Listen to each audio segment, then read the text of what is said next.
मथुरा नगरी अपने सुखमय दिनों से दूर राजा कंस के अत्याचारों से भर चुकी थी। कंस एक निर्दयी शासक था जिसे अपने मित्र और परिवार वालों का भी कोई मान सम्मान नहीं था। देवकी उसकी बहन थी और उसके पति वसुदेव भी कंस के मित्र थे। परंतु एक दिन कंस के मन में भय का बीज तब पैदा हुआ जब आकाशवाणी हुई कि देवकी के 8वें पुत्र के हाथों उसका विनाश निश्चित है। इस भय से कंस ने अपनी बहन देवकी और वसुदेव को कैद कर लिया और उनके हर शिशु को जन्म होते ही मारने का आदेश दिया। देवकी के सभी बच्चे एक एक करके कंस के हाथों मारे गए।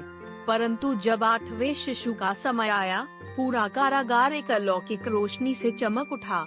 देवकी और वसुदेव के सामने भगवान विष्णु ने प्रकट होकर कहा कि उनका 8वां पुत्र कोई और नहीं, स्वयं नारायण हैं जो कंस के विनाश के लिए अवतरित हो रहे हैं। कृष्ण का जन्म अष्टमी के दिन रात के अंधेरे में वर्षा से भरे घनघोर मेघों के बीच हुआ। जन्म होते ही सभी लोहे की जंजीरें टूट गईं और द्वार अपने आप खुल गए। वसुदेव ने कृष्ण को एक टोकरी में रखा और यमुना नदी को पार करके गोकुल पहुँचे, जहां उन्होंने नंद और यशोदा के घर कृष्ण को छुपा दिया। कंस को धोखा देने के लिए वसुदेव ने अपनी बेटी को ले जाकर कंस के हवाले कर दिया, जिसे कंस ने जल्दबाजी में चटाक कर मारना चाहा, लेकिन वह कन्या देवी दुर्गा बन गई और कंस को सबक सिखाने के लिए अंतर्ध्यान हो गई। गोकुल में कृष्ण ने अपने बचपन के दिन गुजारे। उनके चंचल चरित्र और अलौकिक मूर्ति ने सभी को अपने ओर आकर्षित कर लिया। नंद बाबा और यशोदा मैया के घर कृष्ण ने अपने नटखट बचपन को जी भर के जिया। उनका सुंदर चेहरा, मोहक मुस्कान और सबको हंसाने वाले कारनामे गोकुल के प्रतिदिन का हिस्सा बन गए थे। एक बार कृष्ण अपने मित्र बलराम के साथ गायों को चराने के लिए वन में गए। वहाँ वे गायों के साथ मैदान में खेलने लगे। कृष्ण का सबसे पसंदीदा खेल था माखन चुराना।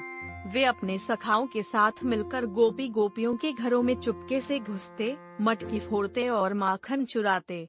उनकी शैतानियों से सब गोपियां परेशान रहती थीं, लेकिन उनका हसीन चेहरा और चंचल आँखें देखकर सब उन्हें माफ कर देती थीं। एक दिन कृष्ण की एक गोपी राधा ने उन्हें माखन चुराते देख लिया। राधा ने कृष्ण से कहा, आप हर समय चोरी करते हो कृष्ण, आपको शर्म नहीं आती? कृष्ण ने मुस्कुराते हुए कहा, राधे, मैं चोरी नहीं करता, मैं तो माखन चखने आता हूँ। और वैसे भी जब तुम्हारा मन ही माखन से नरम है तो तुम्हें किस बात का दुख? यह सुनकर राधा भी मुस्कुराने लगी और कृष्ण की शरारत भरी बातों में खो गई। कृष्ण की बांसुरी की मधुर धुन, उनका माखन चुराना और उनका सबको प्यार देने वाला स्वभाव उन्हें सभी के दिलों का राजा बनाता गया। जैसे जैसे कृष्ण बड़े होते गए, उनका सौंदर्य और उनका मोहक बांसुरी बजाने का अंदाज सभी को मोहित करने लगा। कृष्ण की बांसुरी की धुन सुनकर गोपियां सब कुछ भूलकर उनकी ओर खींची चली आती थीं। उनका बांसुरी बजाना, गोपियों के साथ रास लीला रचाना और उनका प्रेम में डूबा स्वभाव उन्हें सभी का प्रिय बनाता गया। राधा और कृष्ण का प्रेम तो जगत में प्रसिद्ध था। राधा उनकी सबसे प्रिय थी। दोनों का प्रेम अलौकिक और दिव्य था, जो न केवल शारीरिक था बल्कि आत्माओं का मिलन था। राधा और कृष्ण एक दूसरे के बिना अधूरे थे।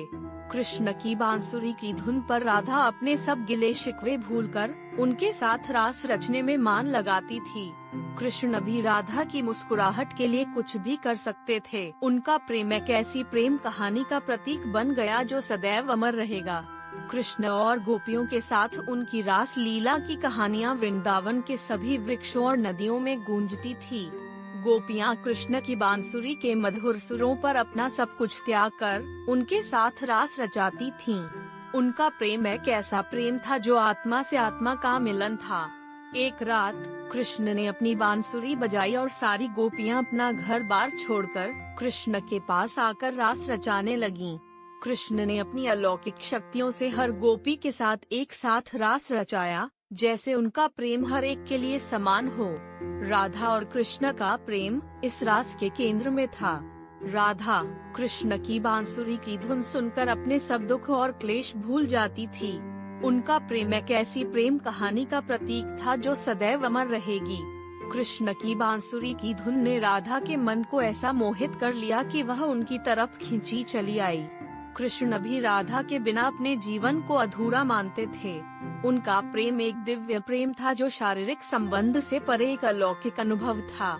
कृष्ण की रास लीला का सबसे सुंदर प्रदर्शन महारास था। यह एक ऐसी रात थी जब कृष्ण ने अपनी बांसुरी बजाई और सभी गोपियां उनके पास आ गईं। कृष्ण ने अपने अलौकिक रूप को सभी गोपियों में विभाजित कर दिया और हर एक के साथ रास रचने लगे। यह महारास एक ऐसा अनुभव था जो न केवल गोपियों के लिए बल्कि वृंदावन के सभी प्राणियों के लिए एक दिव्य अनुभव था। कृष्ण का प्रेम हर किसी के लिए समान था और उन्होंने सबको एक जैसा प्रेम दिया। महारास ने सभी को प्रेम के सही अर्थ का ज्ञान दिया, जहाँ प्रेम का अर्थ स्वार्थ से परे और समर्पण से भरा हो। कृष्ण की कहानी न केवल एक नटखट बालक की कहानी है, बल्कि एक ऐसे देवता की कहानी है जो अपने भक्तों के साथ खेलते हैं, उन्हें प्रेम देते हैं और उन्हें भक्ति के मार्ग पर चलने के लिए प्रेरित करते हैं। उनका प्रेम राधा के साथ उनकी दिव्य लीला में स्पष्ट होता है, जो कि हर जीव को अपने प्रभु के साथ एकत्रित होने की प्रेरणा देती है। कृष्ण का जीवन एक ऐसा उदाहरण है जो प्रेम और भक्ति का संदेश देता है, जो हर व्यक्ति के जीवन को सुधार सकता है। यही कहानी कृष्ण के नटखट चरित्र और प्रेम में डूबी हुई लीलाओं को वर्णित करती है। कृष्ण की कहानी एक प्रेम, विश्वास और भक्ति की कहानी है जो हर किसी के जीवन में आनंद और प्रसन्नता ला सकती है। रासलीला के कुछ समय बाद की बात है। मथुरा के राजा कंस के भय से गोकुल के लोग अब वृंदावन में बस गए थे। एक बार वहाँ के लोग वर्षा के देवता इंद्र की पूजा की तैयारी कर रहे थे। इंद्र देवता को प्रसन्न करने के लिए हर साल पूजा होती थी, लेकिन इस बार श्री कृष्ण ने लोगों से कहा, इंद्र देवता को प्रसन्न करने से कुछ नहीं होगा। हमें गोवर्धन पर्वत की पूजा करनी चाहिए, क्योंकि यह पर्वत हमें हमारी गायों के लिए घास, छाया और पानी देता है। लोगों ने श्री कृष्ण की बात मान ली और गोवर्धन पर्वत की पूजा की। इंद्र देवता को यह अपमान सहन नहीं हुआ और उन्होंने गोकुलवासियों को सबक सिखाने के लिए मूसलाधार बारिश शुरू कर दी। लगातार बारिश से गांव में बाढ़ जैसी स्थिति उत्पन्न हो गई। लोग डर गए और भगवान कृष्ण के पास सहायता मांगने पहुँचे। तब भगवान श्री कृष्ण ने अपनी छोटी सी अंगुली पर गोवर्धन पर्वत को उठा लिया और सभी गोकुलवासियों को उसके नीचे शरण दी। 7 दिनों तक बिना थके, बिना रुके श्री कृष्ण ने पर्वत को उठाए रखा और सभी को बचाया। अंत में इंद्र देवता को अपनी गलती का एहसास हुआ और उन्होंने श्री कृष्ण से माफी मांगी। श्री कृष्ण का अगला उद्देश्य था मथुरा की मुक्ति। कंस, जो कि एक निर्दयी शासक था और जिसने अपने ही माता पिता को बंदी बना रखा था, उसके अत्याचारों से मथुरा की जनता त्रस्त थी। श्री कृष्ण और बलराम ने मथुरा जाकर कंस को चुनौती दी।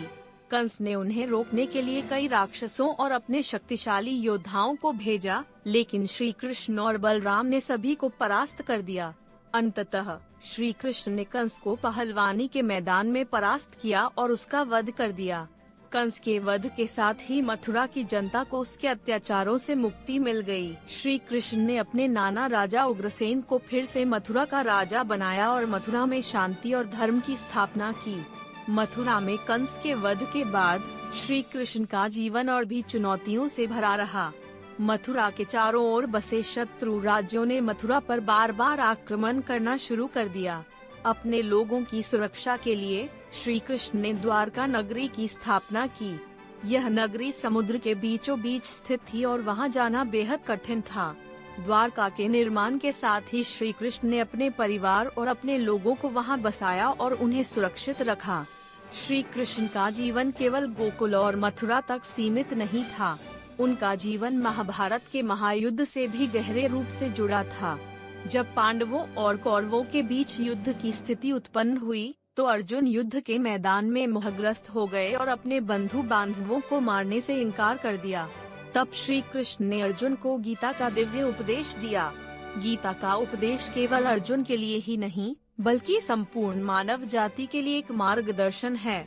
इसमें कर्म, भक्ति और ज्ञान के मार्ग की महत्ता को समझाया गया है। गीता में श्री कृष्ण ने अर्जुन को यह समझाया कि धर्म की रक्षा के लिए युद्ध करना पाप नहीं है।